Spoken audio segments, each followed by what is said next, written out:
15 French bulldogs discovered in an empty warehouse without food or water at O'Hare will be staying in the United States for now. There are 15 in all. Police say they came from Jordan, but couldn't be released to their buyer because of bad paperwork. A Good Samaritan spotted them. Chicago French Bulldog Rescue says the dogs were in bad shape. An animal rescue group is refusing to turn them over for deportation. Last week, the federal government demanded the group return the dogs.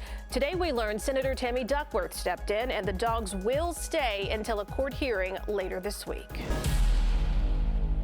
Congressman Mike Quigley made sure these dogs were given proper health care and proper treatment.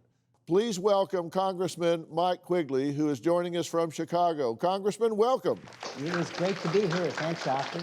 Thanks for your advocacy for our furry friends and the whole gang.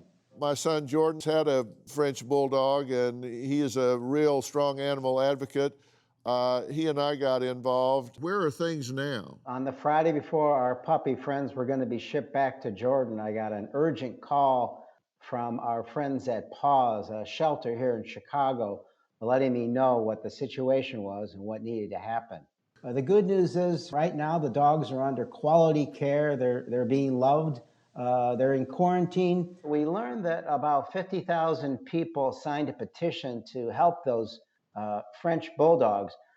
They told us that about that many people have expressed an interest in adopting those dogs. These dogs came in from the Middle East. Were they smuggled in, or what? How did they get in here? Look, they came in through a reputable airline. The problem is it was an irreputable breeder. If people want a breed-specific dog, there are breed-specific rescues for every dog in the country. Every type of dog. There are reputable breeders, but they begin right here in the United States where they can be checked out very thoroughly. If people buy puppies online or deal with internet pet sales, there's a really good chance they're being scammed or the animals are coming from someone who mistreats them, and you have no idea what kind of puppy mill they're coming out of. And these pups wound up in an empty warehouse, and they were in their own urine and feces for, I think, 4 days, no food, no water, just set aside, and they were in terrible condition. One died. So now we're looking at videos of them, and they're doing so much better at this point. When I first heard about this, I picked up the phone immediately and called my dear friend Madeline Bernstein, who is someone that I want to mention that has been pivotal in my fight for animal rights. When I adopted my dog Maggie years ago, Madeline was involved with that process. She was also one of the first people I was in contact with about this issue in Chicago to find out what was going on.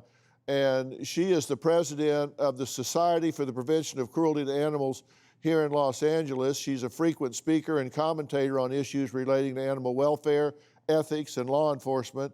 She advocates for the humane treatment and respect for animals, and she's the author of the book Designer Dogs, an expose inside the criminal underworld of crossbreeding, and it really sheds lights on why adopting a dog is so important and the dangers of designer dogs. Madeline, it's good to see you again. Good to see you too. You wrote the foreword for that book, so thank you again. Yes, I'm so happy to do so. As Congressman Quigley was just saying, you get scammed if you're on the internet dealing with these puppies that are coming in from overseas, and there are so many dogs that need adopting at the local shelters around the United States, right?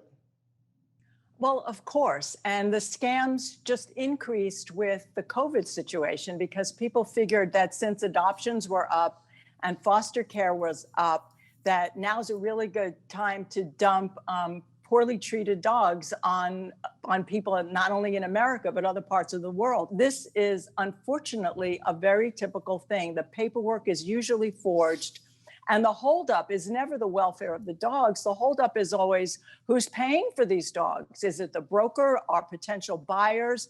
Are the airlines responsible? And so the dispute also becomes very sticky, and it gets very, very ugly very fast.